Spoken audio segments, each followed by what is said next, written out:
우연히 TV로 접했던 청화 스님과 인연, 법문의 감화, 불교의 간절한 마음 생겨. 한동안은 내가 당당하게 살아가고 있는 게 아니었다. 어쩔 수 없어 그냥 사라지고 있구나 하는 느낌으로 살던 때가 있었다. 청소년기에는 가톨릭 신앙 속에서 내 존재의 의미를 확인하고 싶었다. 하지만 그런 기회를 얻지 못했다. 결혼 뒤에는 시어머니를 따라 1년에 2번 정도 절에 가기는 했다. 그러나 법당에는 들어갈 엄두가 나지 않았다. 그냥 법당 밖에서 빙빙 겉돌다 돌아오는 일이 고작이었다. 시어머니는 언제나 절 입구에서부터 지극정성이었다. 정성껏 절을 하고 정각마다 다니며 빠짐없이 기도했다. 그런 모습을 보면서도 나는 그저 미신이겠거니 했다. 공기 좋고 산세 좋은 곳으로 나들이 정도로 여겼다. 그다지 아무런 감흥을 얻을 수가 없었다. 그러던 중 2003년 가을쯤이었다. 우연히 불교 TV를 봤다. 노스님이 법문을 하고 있었다. 사실 그땐 법문이란 말도 몰랐다. 몸이 많이 아파 보였다. 그래서 힘들어했다. 그럼에도 정말 간절하게 뭔가를 일러주고 싶어 했다. 순간이었다. 노스님의 그 마음이 온전히 내 가슴에 깊숙이 와 닿았다. 이 일이 있기 전까지 나는 스님들에 대해 잘 몰랐다. TV에서 법문할 정도면 아주 훌륭하거나 존경받는 스님인 줄만 어렴풋이 알았다. 그런 스님들은 나를 포함해 일반인들이 쉽게 다가갈 수 없는 수행자처럼 보였다. 먼 곳에서 근엄하게 앉아있는 사람처럼 느꼈다. 그러나 노스님은 그런 선입견을 확 깼다.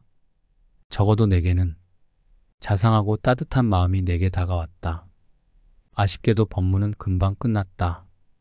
처음부터 시청한 게 아니었기 때문이다. 불행처럼 느낄 정도였다.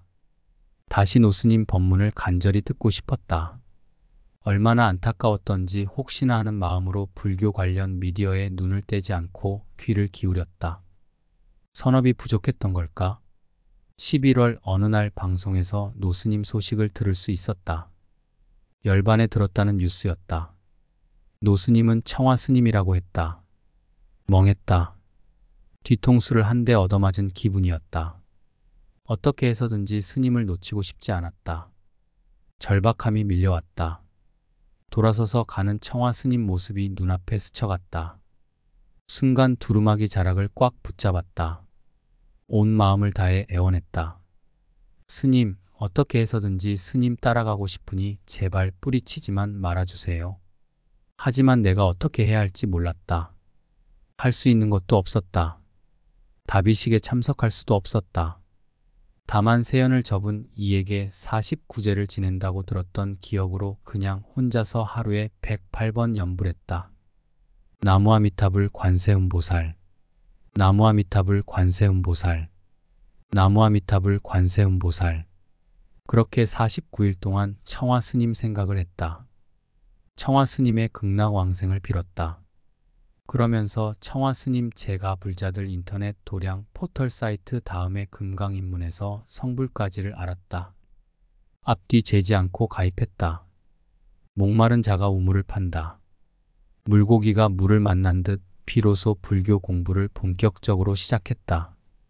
안심법문. 내가 주인공임을 일러주는 순간 나를 둘러싼 모든 환경은 아무 문제가 되지 않았다. 기다리고 기다렸던 법문이었다. 뭔지 아직 몰라도 나를 인정할 수 있다는 사실이 정말 다행이었다. 안심이었다. 부처님 명호를 부르는 것은 진리를 부르는 것, 청화 큰 스님. 옛날 할머니나 부모님들은 항상 나무아미타불 관세음보살을 외우셨습니다. 그것이 너무 쉬워 보이기 때문에 별것 아닌 것 같지만은 명호를 부르는 것은 바로 부처님 그 자체, 진리의 당체를 부르는 것입니다. 때문에 자기도 모르는 가운데 그분들의 마음이 정화되고 또 우리 마음도 정화시키고 우주를 정화시킵니다. 우주와 내가 둘이 아니어서 내가 정화되면 우주가 정화되고 우주가 정화되면 나 스스로도 그만큼 정화를 받는 것입니다. 우리 행동 하나하나가 다 우주와 더불어 상관관계가 있습니다.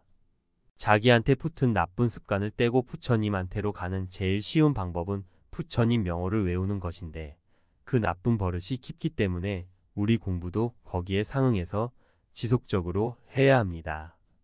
그러면 이렇게 지속적으로 공부하면 어떤 효험이 있고 어떤 공덕이 있는 것인가? 우리 불자님들, 우리 마음은 무한의 공덕장이라 공덕의 창고와 같단 말입니다. 자비나 지혜나 능력이나 행복이나 이런 것들이 우리 마음 가운데에도 온전히 들어 있습니다. 석가모니가 느끼는 공덕이나 지혜, 공자가 느끼거나 갖고 있는 공덕이나 지혜가 우리에게도 흠결 없이 다 들어 있습니다. 다만 개발을 못하고 있을 뿐입니다.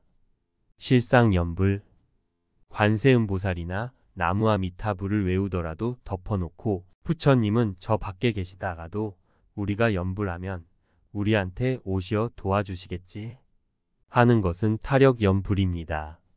보통 그렇게 많이들 하고 있지 않습니까? 우리가 애써서 나무아미타불하고 관세음보살하고 연불하면 부처님께서 오셔서 우리에게 가호를 주시고 또 복을 주시겠지 하고 생각합니다. 이것은 하나의 소박한 방편연불입니다. 연불은 연불이지만 참다운 연불이 아닙니다. 부처님께서 우리에게 꼭 권하고 싶은 연불법은 실상연불입니다. 우주의 진리에 따르는 연불이 실상연불입니다. 소승법은 부처님께서 편히 따라 중생의 그릇 따라 중생 근기에 맞게 하신 말씀이지요. 그렇지만 진리는 절대 둘이 아닙니다. 소승이나 대승으로 나눈 것도 하나의 방편인 것이기 때문에 하나의 진리가 있을 뿐입니다. 우리 불자님들은 기왕에 실상연불을 하시려면 제일 고도의 경지의 마음으로 연불을 하십시오. 실상연불이란 그냥 마음으로만 소리 내어서 하는 것이 아니라 진리의 본 바탕을 그대로 생각하면서 하는 연불입니다. 어려운 일이 아닙니다. 온 우주 전체가 부처입니다.